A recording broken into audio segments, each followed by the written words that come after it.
Terdengar. terdengar.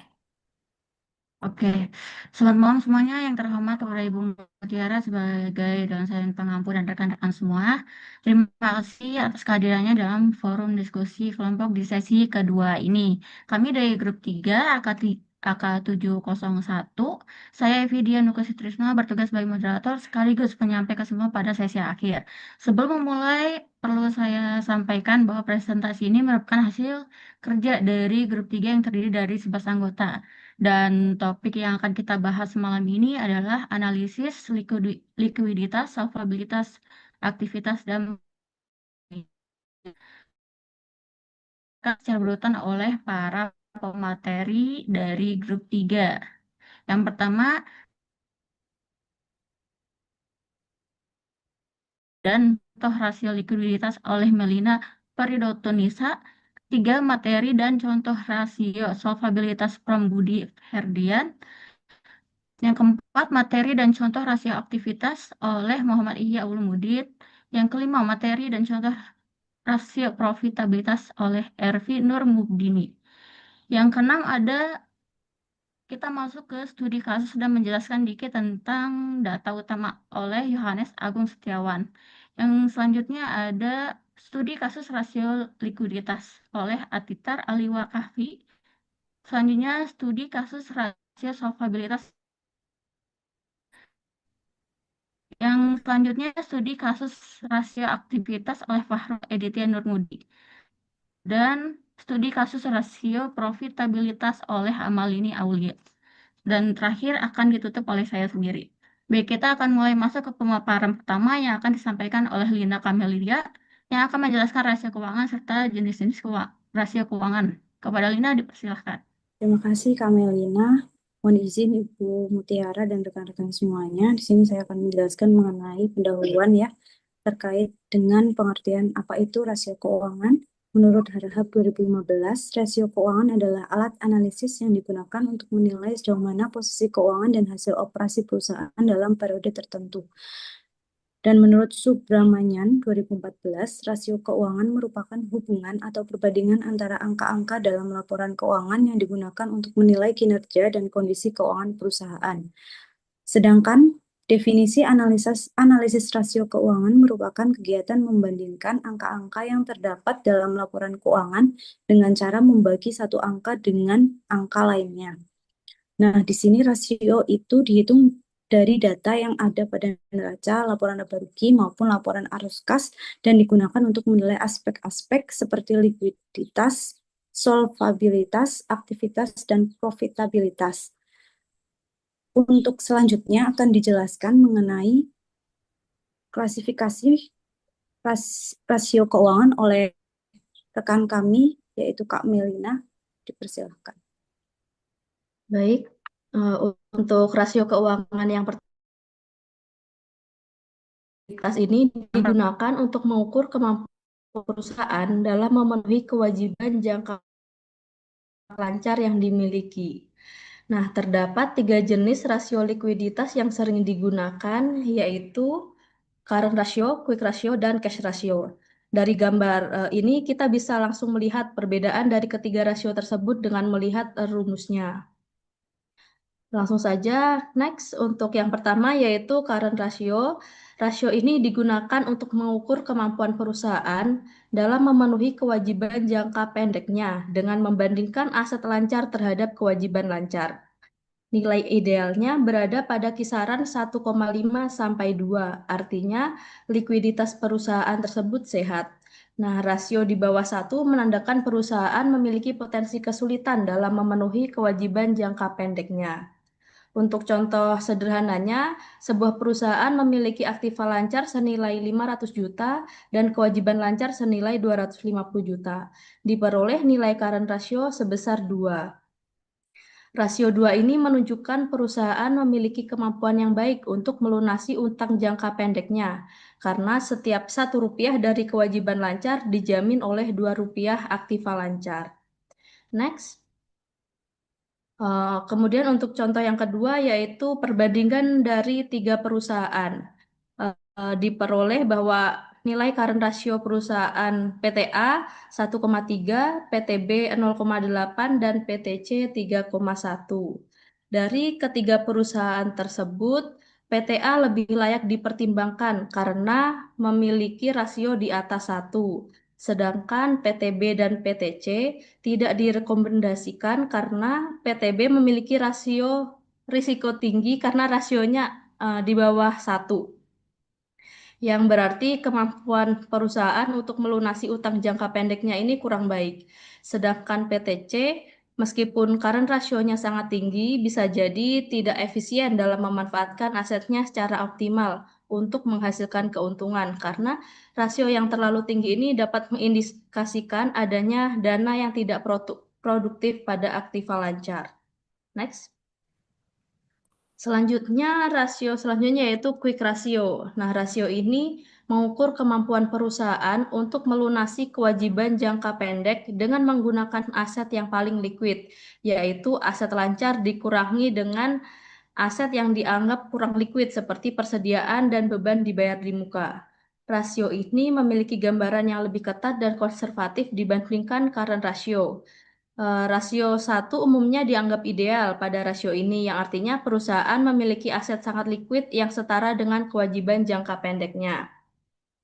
Untuk contohnya, sebuah perusahaan memiliki aktiva lancar sebesar 40 juta, persediaan 10 juta, dan utang lancar 10 juta.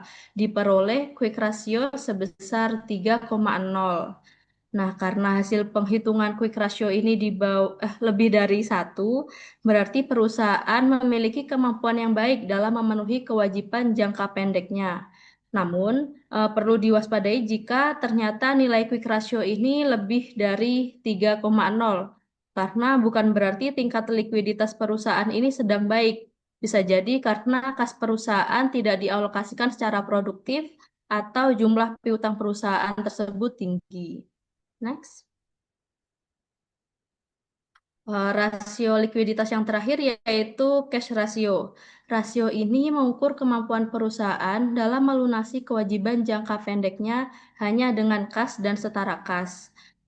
Rasio lebih dari atau sama dengan 1 menunjukkan kemampuan pembayaran perusahaan sangat kuat karena perusahaan dapat menutupi seluruh utang lancar saat itu juga dengan kas tanpa harus menjual piutang atau persediaan.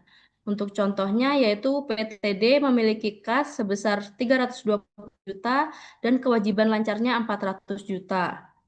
Diperoleh cash ratio-nya 0,8.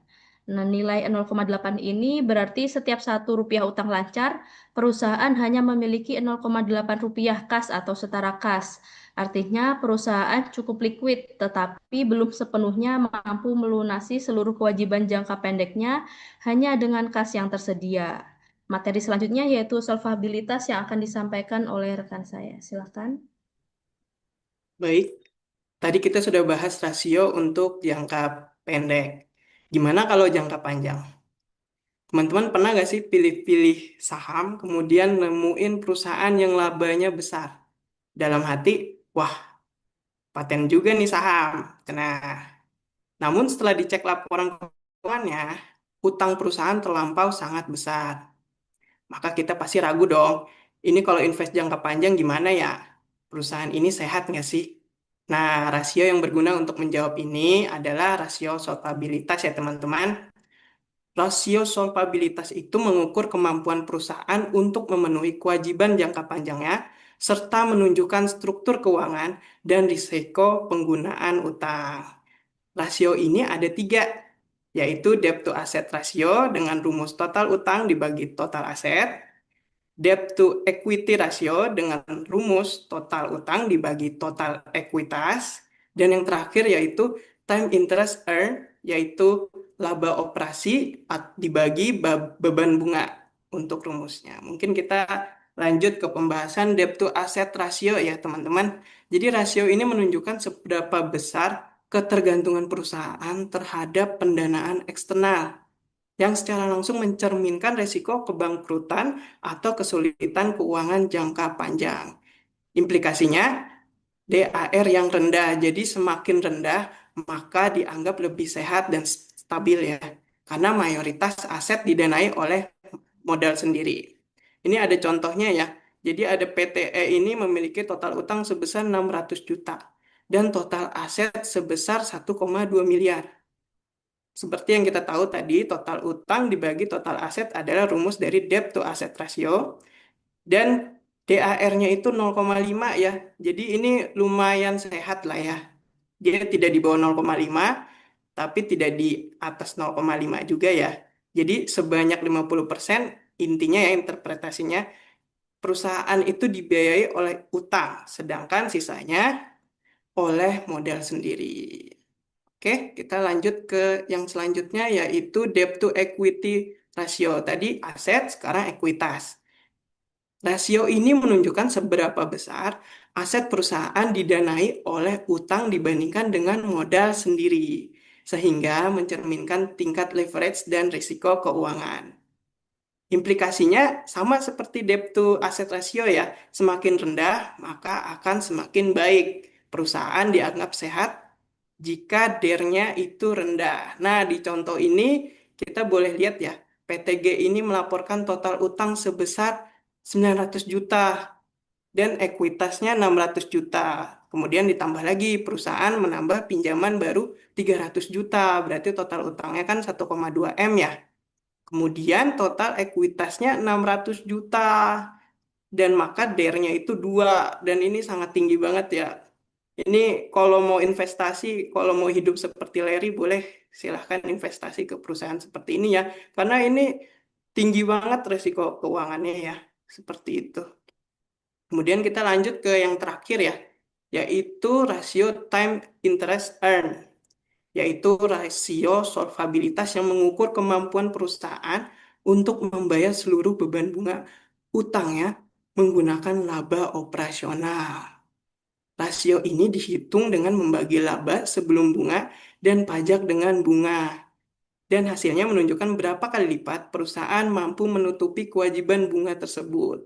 Implikasinya adalah semakin tinggi nilai TIE, semakin besar margin keamanan. Jadi ini kebalikan dari DAR dan DER tadi ya.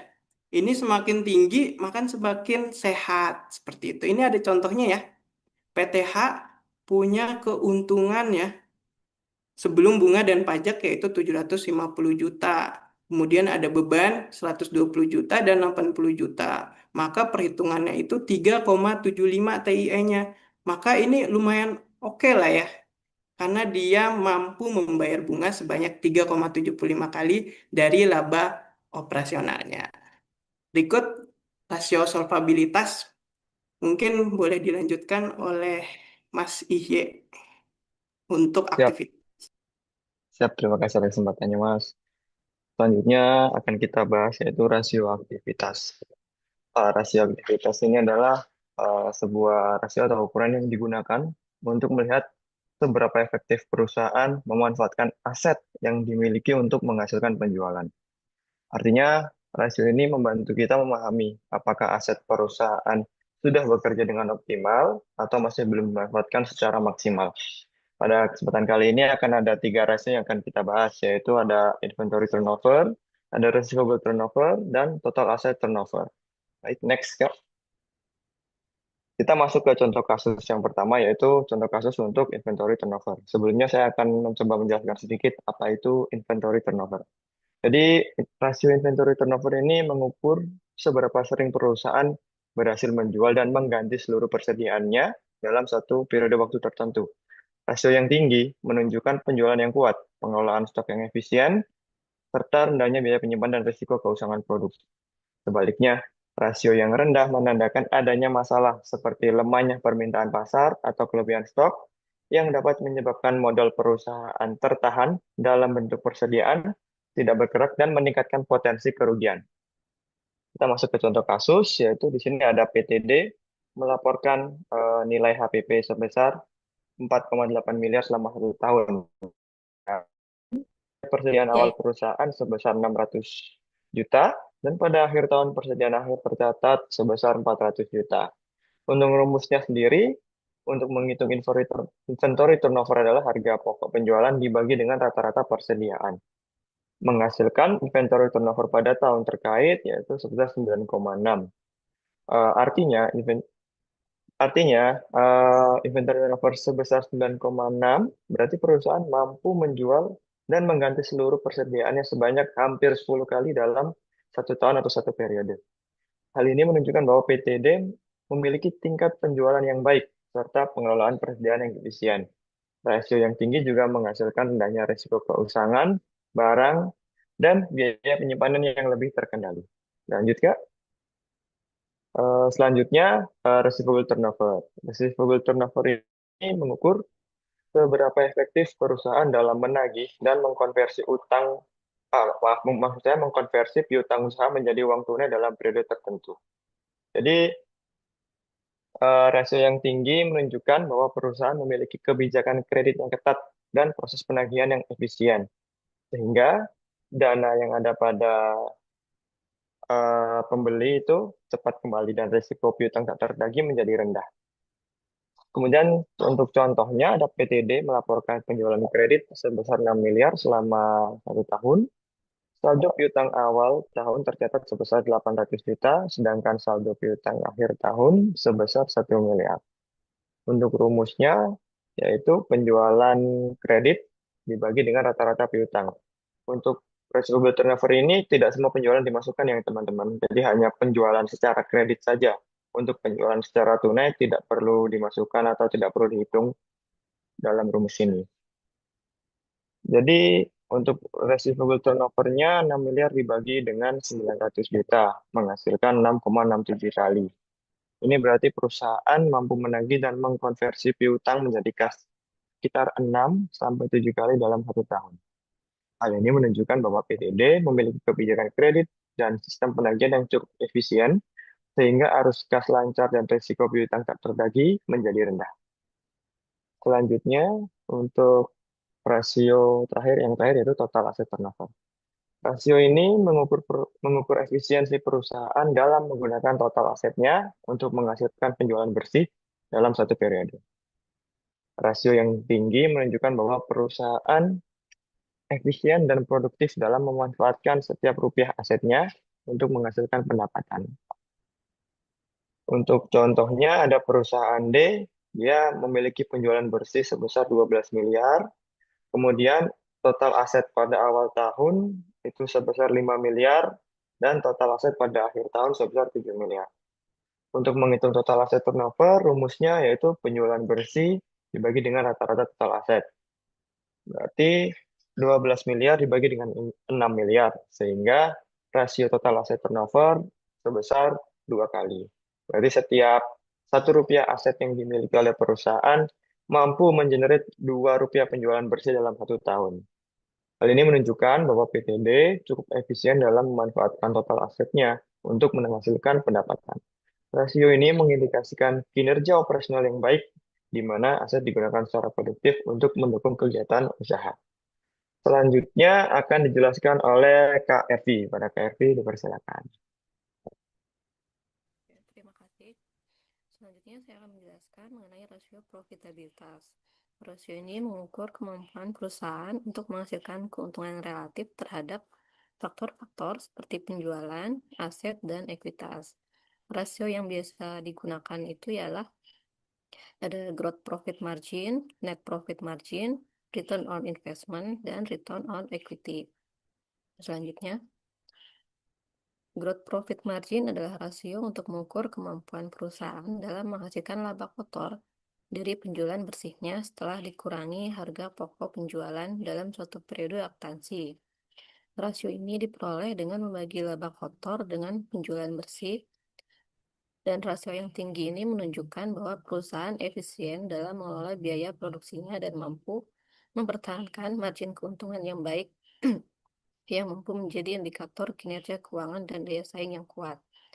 Contohnya yaitu di sini ada PTX memiliki nilai GPM sebesar 0,35. GPM sebesar 0,35 ini berarti setiap 1 rupiah penjualan bersih menghasilkan 0,35 rupiah laba kotor setelah dikurangi biaya produksi. Nilai ini menunjukkan bahwa PTX cukup efisien dalam mengelola biaya produksinya dan memiliki margin keuntungan yang baik. Rasio yang tinggi seperti ini menandakan kinerja keuangan yang kuat, serta kemampuan perusahaan untuk menjaga daya saing dan profitabilitas di tengah kondisi pasar yang kompetitif.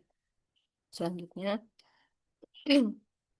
untuk net profit margin, rasio ini adalah untuk mengukur kemampuan perusahaan dalam menghasilkan laba bersih dari setiap penjualan bersih yang dilakukan dalam satu periode akuntansi.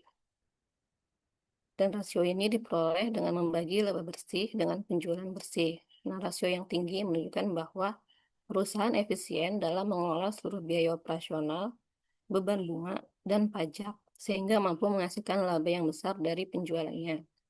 Nah, contohnya di sini ada PTA memiliki NPM sebesar 0,15, yang artinya setiap Rp1 penjualan bersih akan menghasilkan 0,15 laba bersih setelah dikurangi seluruh biaya dan beban.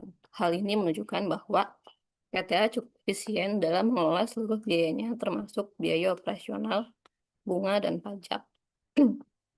Rasio ini menandakan kinerja keuangan yang baik dan profitabilitas yang tinggi karena perusahaan mampu menghasilkan keuntungan yang bersih yang signifikan dari penjualannya. Selanjutnya, untuk return on investment, rasio ini mengukur kemampuan perusahaan dalam menghasilkan laba bersih dari keseluruhan investasi atau total aset yang dimiliki dalam suatu periode akuntansi. Rasio ini diperoleh dengan membagi laba bersih dengan total aset. ROI yang tinggi menunjukkan bahwa perusahaan efisien dan efektif dalam memanfaatkan asetnya untuk menghasilkan keuntungan. Nah, contohnya di sini ada PTD memiliki nilai ROI sebesar 0,05.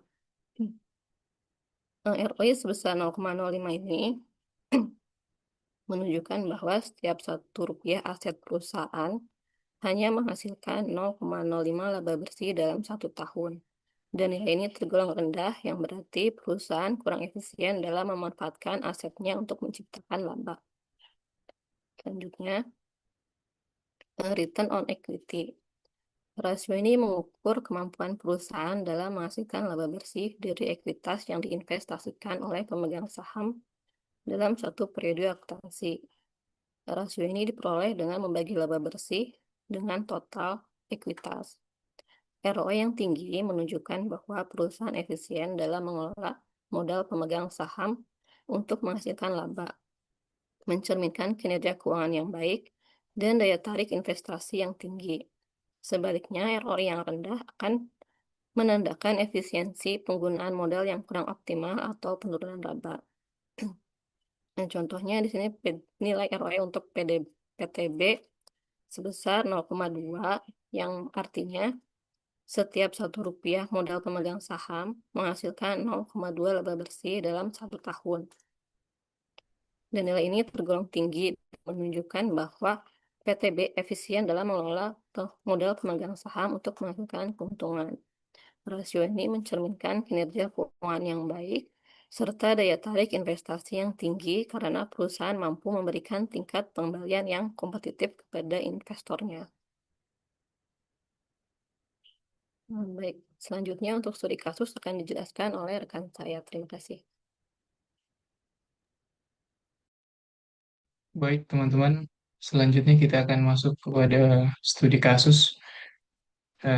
Bisa ditampilkan slide sebelumnya. Studi kasus yang sudah dilakukan oleh kelompok kami itu menggunakan laporan keuangan dari PT Indofood CP Sukses Makmur PBK untuk tahun buku 2022, 2023, dan 2024. Untuk kita ketahui bersama, PT Indofood ini adalah perusahaan yang memproduksi produk kebutuhan sehari-hari, mulai dari mie instan, produk susu, hingga makanan dan minuman. Di Indonesia, kompetitor utama untuk PT Indofood sendiri ini bisa kita ketahui adalah antara lain diantaranya adalah Wings Group, ada juga Unilever Indonesia dan Nestle Indonesia. Perusahaan-perusahaan ini biasanya kita kenal dengan nama perusahaan FMCG atau Fast Moving Consumer Goods yang memproduksi dan menjual barang kebutuhan sehari-hari. Karakteristik utama dari perusahaan jenis Fast Moving Consumer Goods ini, mereka mempunyai perputaran dan jumlah yang besar dalam produksi. Eh, Sehingga eh, dalam melakukan analisis rasio untuk perusahaan ini kita harus memahami karakteristik dari perusahaan ini terlebih dahulu. Bisa kita lanjut next. Kita bisa lihat beberapa komponen atau data utama yang diambil dari neraca dan laporan laba rugi. Se- Sekilas bisa kita lihat bahwa laporan keuangan dari PT Indofood ini menunjukkan secara garis besar menunjukkan adanya peningkatan ya dari segi angka. Namun kita tentu tidak bisa langsung begitu saja mengambil kesimpulan hanya dari angka-angka ini. Oleh karena itu kita butuh melakukan analisis yang lebih mendalam dengan menggunakan rasio-rasio sebagaimana yang telah dijelaskan oleh teman-teman tadi. Seperti yang saya jelaskan sebelumnya bahwa untuk eh, menggunakan alat analisa rasio keuangan secara efektif, kita perlu mengetahui terlebih dahulu karakteristik dari perusahaan yang kita ingin analisa. Untuk perusahaan seperti Indofood ini, beberapa hal yang perlu diperhatikan itu yang pertama, produk dari perusahaan ini eh, terjual dengan cepat sehingga perputaran persediaan barang dagang itu akan sangat tinggi. Yang kedua dari segi laba mereka itu eh, mengandalkan margin atau selisih keuntungan yang sangat tipis, tidak begitu signifikan namun begitu stabil sehingga eh, perubahan sedikit saja dari strategi manajemen itu sangat berpengaruh terhadap laba meskipun secara satuan mungkin marginnya sangat tipis. Dan mereka juga mengandalkan kekuatan merek serta distribusi dalam mengedarkan produk. Karakteristik ini akhirnya berpengaruh dari cara kita menghubungkan analisa atau angka-angka rasio yang dihasilkan nantinya saat kita bandingkan satu persatu. Itulah mengapa saat kita belajar analisa rasio keuangan, kita tidak bisa menggunakan eh, satu angka rasio itu secara terisolir atau terpisah dari rasio yang lain. Harus digabungkan dengan rasio yang lain agar kita bisa mendapatkan gambaran tentang laporan keuangan secara utuh. Dan tidak kalah penting yang terakhir, eh, rasio angka rasio keuangan yang dihasilkan dari perusahaan FCMCG ini harus kita bandingkan dengan tren atau benchmark dari industrinya. Itulah mengapa tadi saya sebutkan beberapa kompetitor utama untuk perusahaan ini karena angka rasio dari perusahaan itu sendiri tidak ada artinya jika tidak kita bandingkan dengan benchmark atau angka acuan dari industri FMCG ini sendiri. Saya kira cukup mengenai pengantar di awal. Untuk selanjutnya bisa dilanjutkan oleh teman-teman untuk membahas analisa rasio dari perusahaan Indofood. Silakan. Baik, terima kasih Kak Yohanes Agung atas overview-nya mengenai perusahaan yang akan dianalisis. Untuk yang pertama, kita akan membahas mengenai rasio likuiditas, di mana rasio likuiditas ini untuk mengecek seberapa liquid perusahaan itu untuk melunasi hutang lancarnya atau hutang jangka pendeknya.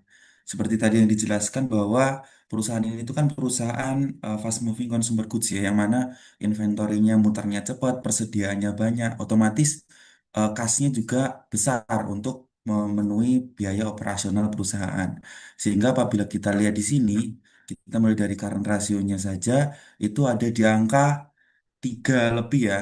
Jadi dia memang sangat liquid dan bisa menutup semua kewajiban jangka pendeknya dengan menggunakan aset lancarnya. Nah, lalu untuk quick ratio, yaitu sebenarnya hampir sama dengan sebelumnya, hanya saja dikurangi persediaan, yang mana di aset lancar ini kan sebenarnya ada beberapa komponen ya seperti kas dan setara kas, terus piutang dan lain-lain yang mana di sini angkanya ada di angka 2,3 lalu 2,9 dan naik ke 3,4. Nah, dari angka ini menunjukkan bahwa perusahaan mampu melunasi kewajiban tanpa bergantung pada penjualan persediaan. Jadi, melunasi Nah, utang lancarnya. Rasio kan kas atau aset yang paling liquid di perusahaannya dibandingkan dengan hutang jangka pendeknya, di mana di sini kasnya mengalami peningkatan dibandingkan dengan hutang lancarnya ditunjukkan dengan rasio yang terus meningkat. Nah, interpretasinya adalah perusahaan ini bisa melunasi hutang jangka pendeknya dengan mudah karena rasionya lebih dari satu. Nah, kurang lebih seperti itu untuk analisis mengenai rasio likuiditas karena pada intinya kita di rasio ini melihat bagaimana kemampuan sebuah perusahaan itu untuk melunasi hutang jangka pendeknya dengan menggunakan aset lancarnya. Untuk selanjutnya akan dijelaskan mengenai rasio solvabilitas oleh rekan saya. Baik, terima kasih. Izin melanjutkan Ibu dan teman-teman. Kalau tadi Kak Atitar sudah membahas terkait dengan bagaimana cara kita mengukur perusahaan dalam melunasi hutang-hutang jangka pendeknya, sekarang kita berlanjut ke rasio solvabilitas. Nah, kalau rasio solvabilitas ini kita bakal mengukur bagaimana kemampuan perusahaan untuk menyelesaikan utang-utang jangka panjangnya secara umum atau secara khusus gitu ya. Dan bagaimana proporsi perusahaan dalam memilih pendanaannya, apakah menggunakan mekanisme utang atau menggunakan mekanisme modal. Karena baik dia memilih utang ataupun memilih modal itu masing-masing punya dampaknya sendiri, punya kelebihan dan punya kekurangannya masing-masing gitu ya. Nah, untuk rasio solvabilitas ini sendiri seperti tadi di materi juga sudah kami jelaskan, itu bisa kita ukur dengan menggunakan ukuran debt to asset ratio atau DAR, debt to equity ratio atau DER, tapi berikutnya bukan DOR ya, tapi long term debt to equity ratio. Nah, memang ini di materi tidak ada tadi kami sampaikan tentang long term debt to equity ratio karena sebenarnya ini hanya lanjutan dari DER saja, di mana kalau DER itu kita fokusnya ke total hutang, tapi kalau long term debt to equity ratio ini kita memfokuskan ke hutang jangka panjang aja, yang kita bagikan dengan total ekuitasnya. Dan nanti terakhir ada TIE atau time interest earn yang tadi secara definisi sudah dijelaskan oleh rekan-rekan saya sebelumnya. Rumusnya juga sudah tertera di salin dia dan untuk perhitungannya ini semua datanya berasal dari data utama yang tadi sudah disampaikan oleh rekan saya dan dari angkanya juga sudah bisa di teman-teman langsung baca. Nah, berikutnya kita masuk ke masing-masing ukuran. Pertama untuk debt to asset ratio atau DAR. Angka ini Oke, angka ini mengukur persentase aset yang dibiayai oleh utang. Jadi dengan menghitung darnya, kita bisa tahu nih berapa banyak aset perusahaan yang diambil uangnya atau yang dibiayai dari utang atau menerbitkan utang, gitu ya. Di sini tidak peduli utang jangka pendek, jangka panjang, karena kita menggunakan skala total utang. Dari 2022, 2023, dan 2024, kita bisa melihat bahwa angka ini cenderung menurun. Dari 50% turun ke 48% hingga 47%.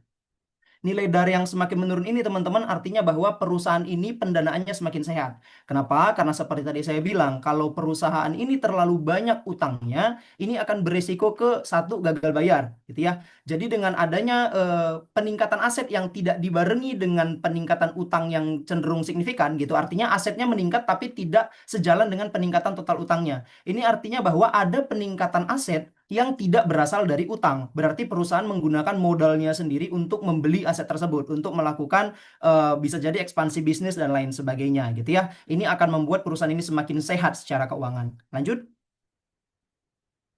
Nah, kalau tadi kita membandingkan antara utang dengan asetnya, sekarang kita membandingkan antara debt dengan equity-nya. Sekali lagi, debt yang kita gunakan di sini adalah total utang ya, untuk utang jangka panjang dan utang jangka pendek. Ini kita akan membagi total utang dengan total ekuitasnya. Kalau nilai DER-nya tinggi, ini akan menunjukkan bahwa perusahaan ini ketergantungan untuk ngutang. Karena seperti yang tadi sebelumnya sudah kami jelaskan, kalau perusahaan itu ingin melakukan financing, ingin melakukan pendanaan, misal dia mau melakukan ekspansi bisnis dan lain sebagainya yang butuh modal, itu dia bisa memilih salah satu dari dua skema, bisa utang atau bisa modal. Masing-masing punya keuntungan dan kelemahan masing-masing. Kalau dia memilih untuk utang, maka perusahaan harus siap-siap untuk menyiapkan pembayaran untuk bunga utangnya dan pembayaran pokok di akhir periode. Sedangkan kalau perusahaan memilih skema modal, maka berarti perusahaan harus siap untuk membayar dividen ke pemegang saham gitu ya. Masing-masing punya positif negatifnya. Nah, untuk angka DER dari perusahaan ini sendiri di 2022, 23, dan 24 juga mengalami penurunan, teman-teman. Artinya utang perusahaan ini tidak dibarengi peningkatannya dengan peningkatan modal. Artinya modal perusahaan meningkat, utangnya pun meningkat, tapi peningkatan utangnya tidak sejalan dengan peningkatan modalnya. Ini menunjukkan bahwa perusahaan ini semakin sehat karena dia semakin bergantung kepada modalnya. Utangnya mulai dia kurangin gitu ya. Di mana nilai DER-nya itu selalu di bawah 2 gitu ya, mulai dari 1 ke 0,92 sampai ke 0,88. Nah, ada satu poin yang perlu kita ketahui bahwa untuk rasio DER ini sendiri, perusahaan perlu mempertimbangkan aspek terkait ketentuan pengurangan biaya fiskal untuk biaya pinjaman, di mana untuk peraturan perpajakan di Indonesia itu ada di PMK 169 tahun 2015, ditetapkan batasan maksimum untuk pengurangan biaya bunga itu sebesar DER 4:1. Artinya perusahaan itu diwajibkan untuk menekan utangnya jangan sampai di atas 4 nilai DER-nya. Karena kalau nilai DER-nya sudah di atas 4:1, kalaupun nanti utangnya dipakai untuk kegiatan operasional, ya untuk mendapatkan penghasilan, tapi itu nanti tidak bisa dikurangkan sebagai biaya fiskal gitu ya. Dan kalau kita lihat dari perusahaan ini, maka perusahaan ini masih bisa mengurangkan semua biaya pinjamannya. Dan itu juga menjadi keuntungan kalau perusahaan memilih berutang, karena itu akan mengurangkan biaya pajak di akhir tahun. Lanjut.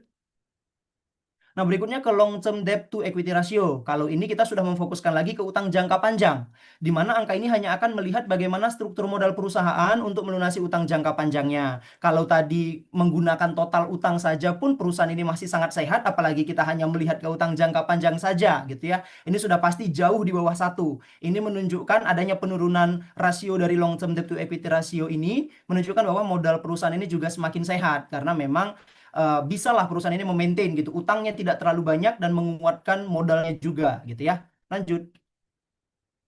Nah, berikutnya untuk time interest earn. Untuk time interest earn ini dari rumus sudah ada di layar, di mana kita bisa melihat ini ada peningkatan signifikan di tahun 2023 di angka 6,65. Di 2022-nya memang 2,22, naik di 2023 di angka 6,65, dan di 2024 turun di angka 3,7. Teman-teman, ini kami sudah buka untuk CALK-nya, cuman memang tidak dijelaskan secara pasti kenapa bisa ada penurunan yang sangat signifikan untuk beban bunga di tahun 2023 karena informasi dari yang ada di CALK. Mungkin kalau kita bagian internal perusahaan kita bisa tahu nih ini kenapa bisa ada penurunan beban bunga di 2023. Tapi kami bisa mungkin sebagai pihak eksternal menganalisis dari CALK minim banget informasinya sehingga tidak bisa kami jelaskan kenapa beban bunga perusahaan bisa menurun di 2023 gitu ya. Nah, dari angka yang tersaji kita bisa melihat bahwa perusahaan ini juga sangat capable, sangat mampu untuk membayar semua beban bunganya karena semuanya itu rata-rata di atas angka 2. Artinya perusahaan ini cenderung aman, tidak akan ada resiko perusahaan gagal dalam membayar beban bunganya. Dan peningkatan ini juga sebenarnya menunjukkan bahwa perusahaan ini secara EBIT gitu ya, atau secara operasional itu bisa menghasilkan laba yang cukup efisien gitu karena dia bisa memaintain penghasilannya dari kegiatan operasi itu bisa menutup semua biaya bunga yang harus dia bayar di tahun tersebut. Mungkin lanjut. Ya. Sudah habis untuk rasio solvabilitas, untuk aktivitas akan dilanjutkan oleh rekan saya. Terima kasih, Kak Ekel. Suara saya kedengaran? Kedengaran, Kak? Oke, selanjutnya saya akan menjelaskan dari rasio aktivitas dari PT Indofood. Tadi kan sudah dibahas sama Mas Iya ya untuk pengertiannya. Aktivitas sendiri mengukur perusahaan dalam menggunakan asetnya untuk menghasilkan penjualan. Jadi di sini saya lebih menerangkan tentang proses bisnis tentang tentang hasil penjualan dari PT Indofood tersebut. Di sini yang pertama yaitu ada inventory turnover. Nah, di sini kita bisa melihat pada layar pada tahun 2022, 2023 dan 2024 untuk angkanya rata-rata hampir sama ya, 6,62, 6,36, 6,83. Di mana ini artinya pada satu tahun berjalan, pada tahun 2022, 2023, dan 2024, itu PT Indofood memproduksi 6 kali. Jadi maksudnya setiap 2 bulan mereka memproduksi dan dijual habis dalam waktu 2 bulan. Begitu terus sampai dengan akhir tahun. Di sini juga dijelaskan pada hasil interpretasinya, angka ini menunjukkan seberapa cepat persediaan dijual dan diganti, berapa kali persediaan diputar. Sepanjang 2000 hingga 2024, perusahaan memiliki perputaran persediaan yang cenderung cepat. persediaan berputar cepat ini menunjukkan perusahaan memiliki efisiensi produksi dan distribusi. Lanjut, Kak. Yang kedua yaitu receivable turnover. Nah, di sini penjelasannya yaitu seberapa efektif perusahaan dapat menagih piutang menjadi uang tunai dalam periode tertentu. Nah, di sini penjualan kita dapat lihat ya, di sini rumusnya ada penjualan kredit dan rata-rata piutang. Nah, di angkanya pada tahun 2022, 2023, dan 2024 terpampang 9,76, 9,65, dan 9,30. Di mana ini berarti pada setiap dari hutang yang diberikan dan piutang yang sudah dibayarkan oleh rekan kerjanya dari PT Indofood itu hampir semua terbayarkan di sini. Berarti itu artinya piutangnya ini semua hampir terlunasi sesuai dengan hasil interpretasi. Angka ini mengukur kecepatan penagihan piutang oleh perusahaan. Sepanjang 2022 hingga 2024, perusahaan memiliki perputaran piutang yang cukup cepat, rata-rata 9 kali per tahun. Artinya arus kas perusahaan lancar karena penagihan piutang juga cepat dan lancar. Selanjutnya, Kak. Yang ketiga yaitu total asset turnover, di mana rumusnya sebagai penjualan aset dibagi oleh total aset.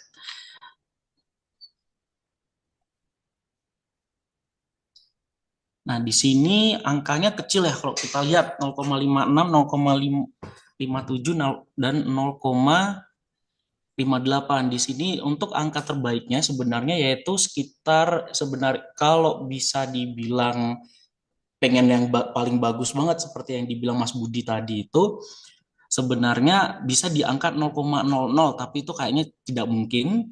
Nah, sesuai dengan hasil interpretasinya, sepanjang tahun 2022 dan hingga 2024, angka rasio menunjukkan hasil yang stabil 0,56, 0,58, yang artinya perusahaan memiliki efisiensi penggunaan aset yang relatif stabil.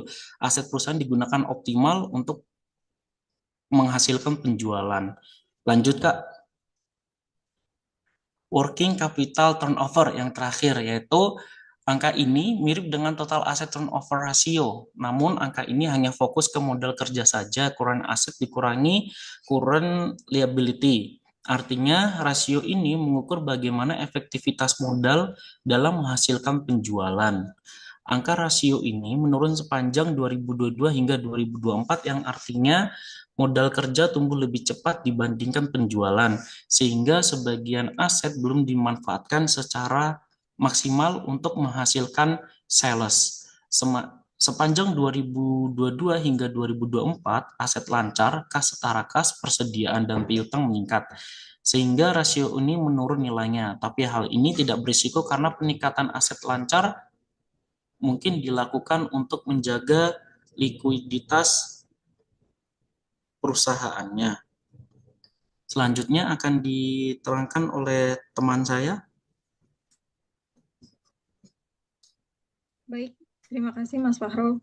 Saya akan menjelaskan rasio selanjutnya yaitu rasio profitabilitas.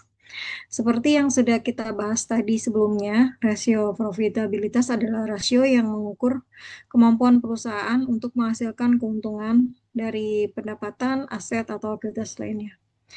Nah, yang kita bahas saat ini yaitu ada GPM, yaitu Gross Profit Margin, Operating Profit Margin atau OPM, Net Profit Margin atau NPM, ROA, Return on Asset, dan ROE. Yang pertama kita bahas adalah GPM. Nah, bisa dilihat pada tabel ya yang tertera di layar. Nah, GPM ini untuk mengukur bagaimana efisiensi biaya produksi dan penjualan yang dilakukan oleh perusahaan. Sepanjang 2022 hingga 2024, GPM-nya ini menunjukkan stabil di angka 34 sampai 37%. Margin yang stabil ini menunjukkan bahwa meski biaya produksi meningkat, namun efisiensi tetap terjaga. Next.